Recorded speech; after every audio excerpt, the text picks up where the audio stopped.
জয় মাতারা, জয় গুরু বামদেব। আজকে এই ভিডিওর মাধ্যমে আপনাদেরকে বলবো বৈশাখ মাসে জন্মগ্রহণ করলে সেই জাতক বা জাতিকারা কী ধরনের হয়ে থাকে। প্রথমেই জানাবো এই মাসে জন্মগ্রহণকারী জাতকরা ন্যায়বান ও উদাসীন প্রকৃতির হয়ে থাকে। এরা সহজে অন্যায় কাজ করতে চায় না। এছাড়া এরা ঝামেলা ঝঞ্ঝট থেকে দূরে থাকে। তবে এদের দাম্পত্য জীবন কিন্তু খুব একটা সুখের হয় না। আর্থিক দিক থেকে মোটামুটি ভালোই থাকে। আর যে কোনো কাজ এরা কিন্তু খুব চিন্তাভাবনা করেই করে। এবার বলি এই মাসে জন্মগ্রহণে জাতিকারা কী ধরনের হয়ে থাকে।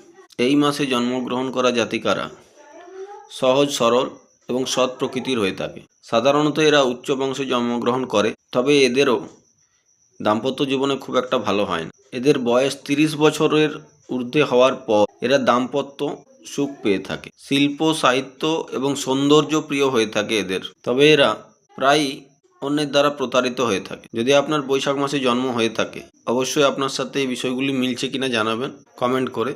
আর এছাড়া আপনার কোন মাসে জন্ম অবশ্যই সেই বিষয়ে লিখতে পারেন। পরবর্তী ভিডিওয় নিশ্চয়ই আপনার বিষয়ে জানাবো। ভালো থাকবেন।